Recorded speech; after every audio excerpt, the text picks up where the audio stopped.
नमस्कार, मी डॉक्टर मच्छिंद्र बांगर महाराष्ट्रातील आणि देशातील हवामान परिस्थिती संदर्भात ताजा अंदाज देणार आहे. आपण समोरील उपग्रह छायाचित्रामध्ये एक महत्त्वाची बाब बघतो आणि ती म्हणजे बंगालच्या उपसागरामध्ये अगदी या सर्व भागामध्ये मोठ्या प्रमाणात बाष्प आहे आणि हवामानात मोठा बदल होणार आहे. मात्र या ठिकाणी जे काही वादळी सिस्टम तयार होतात त्या सुरुवातीला तरी बांगलादेश, पश्चिम बंगालच्या दिशेने निघून जातात. अरबी समुद्रामध्ये ज्या सिस्टम तयार होतात त्या ओमानच्या दिशेने जातात किंवा त्या जागेवरच विरून जातात. त्यामुळे एकूणच या पद्धतीमुळे किंवा या काळातील या वादळी प्रणालीच्या या अवस्थेमुळे मान्सूनच्या पुढच्या प्रवासाला मोठ्या प्रमाणात अडथळे निर्माण होतात. आता अरबी समुद्रातील सिस्टम ही कमजोर होत चाललेली आहे.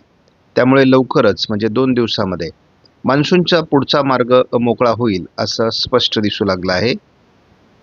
सध्या मान्सूनच्या संदर्भातील कुठलीही माहिती विषय बोलताना आपल्याला केवळ IMDच्या माहितीवर आधारित बोलावं लागतं. कारण IMDकडून दिल्या जाणाऱ्या तारखा आणि होणारा मार्गातला बदल हा महत्त्वाचा असतो आणि त्यावर डिपेंड राहून आपण आपले अंदाज देत असतो. आता या ठिकाणी 27 तारखेला दोन्ही दिशेने म्हणजे बंगालच्या उपसागरातील शाखा आणि अरबी समुद्रातील शाखा दोन्हीमध्ये प्रगती झाली आहे. परंतु काही क्रायटेरिया पूर्ण न झाल्यामुळे केरळमध्ये मान्सून येऊ शकलेलं नाही. केरळसाठी आता नवीन तारखा म्हणजे 28 तारखेपासून 3 जूनपर्यंतच्या देण्यात आलेल्या आहेत. आपण सध्या बघतो की भारतामध्ये धुळीच्या वादळांचा प्रभाव आणि गारपिटीचा प्रभाव देखील बऱ्याच भागात वाढणार आहे. त्यामध्ये राजस्थान, दिल्ली आणि उत्तर प्रदेश या भागामध्ये धुळीचे वादळ वाढतील. अनेक भागामध्ये उष्णतेच्या लाटेचा आणि पावसाचा ऑरेंज अलर्ट देण्यात आलेला आहे. आता बंगालच्या उपसागराच्या किनारपट्टी भागातील राज्यांमध्ये पावसासंदर्भातला ऑरेंज अलर्ट आहे. उत्तर भारतामध्ये पावसासंदर्भातला अलर्ट आहे. तर मध्य भारतावर उष्णतेचा आणि पावसाचा असं दोन्ही अलर्ट आहेत.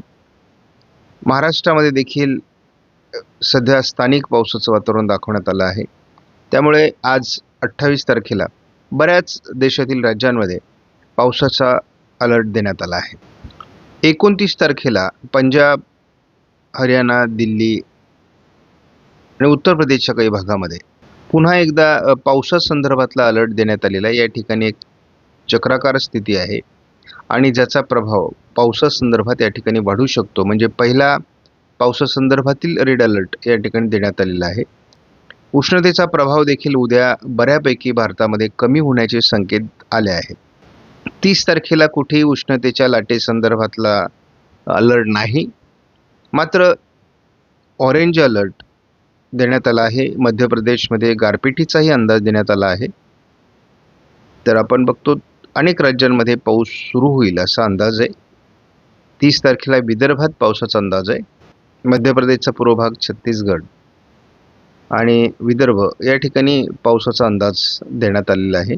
सध्या पाऊस कुठे पडतोय तर आपण मोठ्या प्रमाणात गेल्या 48 तासामध्ये पाऊस हा तेलंगणामध्ये किंवा रायलसीमामध्ये, कर्नाटकामध्ये, आंध्रमध्ये, तामिळनाडूमध्ये आणि केरळमध्ये या दक्षिणी राज्यांमध्ये पडलेला आहे.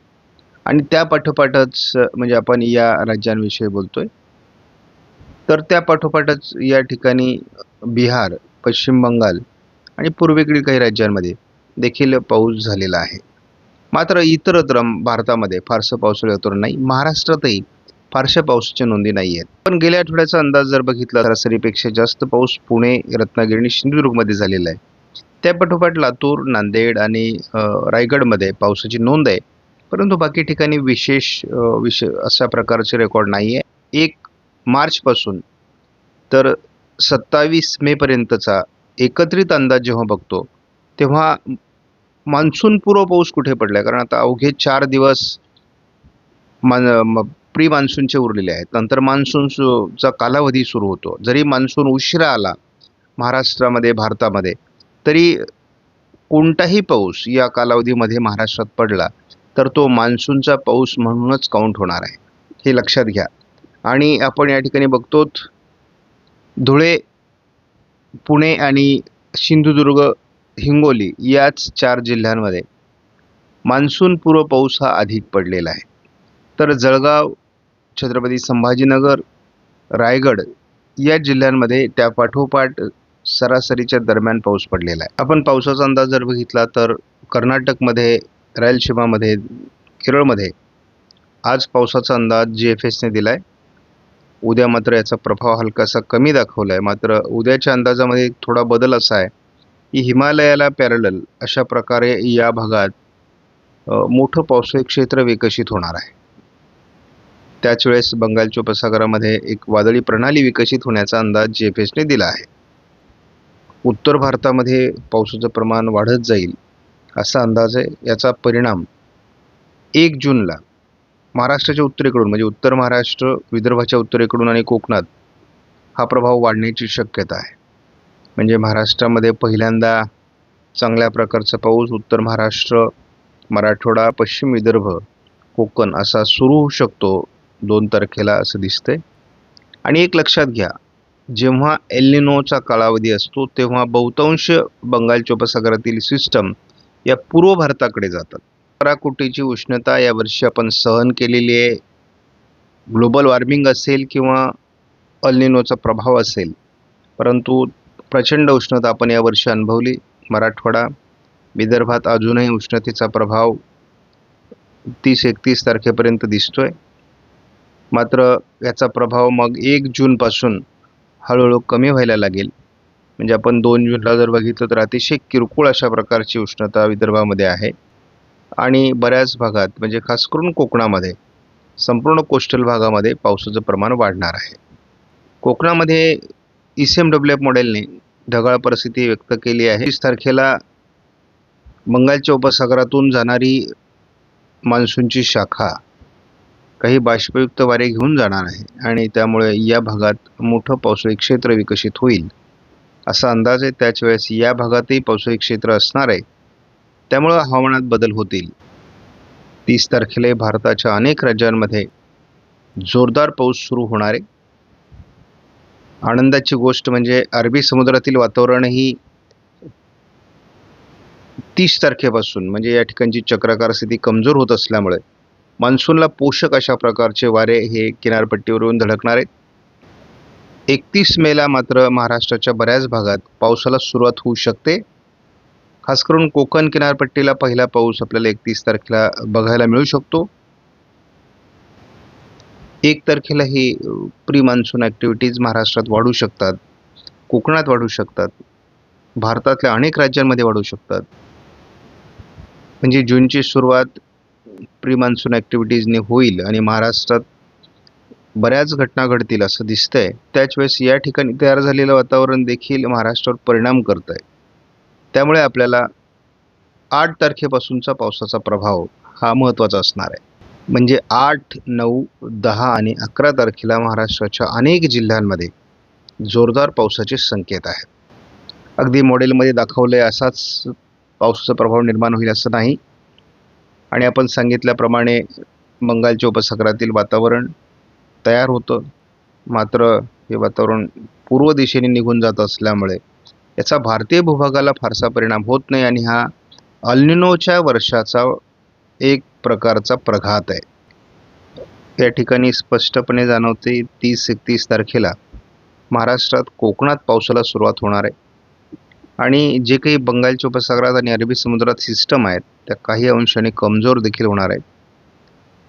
त्यामुळे पावसाचं प्रमाण 1 जूनपासूनच वाढायला सुरुवात होईल. 8, 9, 10 तारखेला महाराष्ट्रात आणि दक्षिणी राज्यांमध्ये जोरदार पावसाचं वातावरण दाखवलं जात आहे. आत्ताच्या अंदाजामध्ये आपल्याला फक्त महत्त्वाची बाब आहे की कोकण किनारपट्टीला पहिला पाऊस कधी. आज तरी पावसाची शक्यता दाखवण्यात आलेली नाही, परंतु जरी मॉडेलमध्ये पाऊस दाखवला नसला तरी स्थानिक पावसाचं वातावरण विदर्भ, मराठवाड्यामध्ये देखील तयार होऊ शकतं. 29 तारखेला विदर्भाच्या दिशेने बंगालच्या उपसागरातील वातावरण सरकण्याची शक्यता असल्यामुळे विदर्भात मेघगर्जनेसह विजांच्या कडकडाटासह पावसाची काही विभागात शक्यता आहे. त्यानंतर 30 तारखेला पहिल्यांदा पुन्हा एकदा रत्नागिरी, सिंधुदुर्ग, कोल्हापूर भागात पावसाचा अंदाज देण्यात आला आहे. नंदुरबार जिल्ह्यामध्ये आणि धुळे जिल्ह्याच्या, जळगाव जिल्ह्याच्या उत्तरेकडून थोडं पावसाळी वातावरण आपल्याला 31 तारखेला दिसते आणि 31 तारखेपासून हवामानात मुख्य बदल होईल. त्यामुळे नाशिक, धुळे, नंदुरबार आणि जळगाव जिल्ह्यामध्ये, छत्रपती संभाजीनगर, जालना, बुलढाणा अगदी अमरावतीपर्यंत जोरदार पाऊस 31 तारखेला होऊ शकतो. 31 तारीख हा राज्यातील पहिला चांगल्या पावसाचा दिवस असणार आहे. त्यामुळे पावसाळा लवकरच सुरू होतोय. शेतकरी मित्रांनी संपूर्णपणे शेतीतील कामं उरकून घ्यावीत. 1 तारखेला पुन्हा एकदा कोस्टल भागामध्ये घाटमाथ्यावर पावसाचं प्रमाण दाखवण्यात आलंय. तरी देखील मराठवाडा आणि विदर्भात देखील हे पावसाचं वातावरण स्थानिक सुरू होईल. त्यामुळे आता सर्वच जिल्ह्यांचा विचार करता आपल्याला महत्त्वाचा बाब आहे की कोकणात 1-2 जूनपासूनच पावसाच्या ॲक्टिव्हिटीज सुरू होतील. त्याची तीव्रता ही साधारणपणे पुढे वाढत जाणार आहे. 7 तारखेला रात्री साधारणपणे अनुकूल वातावरण होणार आहे. महाराष्ट्रात सर्वदूर पावसाची सुरुवात होऊ शकते. बहुतांश जिल्ह्यामध्ये आहेत. त्यानंतर 8 तारखेला देखील मोठे पाऊस महाराष्ट्रात सुरू होतात. पुढे नाले वाहिल्याशिवाय शेतकऱ्यांना समाधान मिळणार नाही. 9 तारखेला देखील अतिशय चांगलं वातावरण दाखवलं जात आहे. त्यामुळे पावसाची सुरुवात 7 तारखेनंतर 7 तारखेला रात्रीपासून अतिशय प्रभावीपणे होईल हा अंदाज कायम आहे. या अंदाजात काही बदल होईल हा पुढचा अंदाज असतो. त्यामुळे दररोजचे अपडेट बघत चला. धन्यवाद. जय हिंद, जय महाराष्ट्र, जय बळीराजा.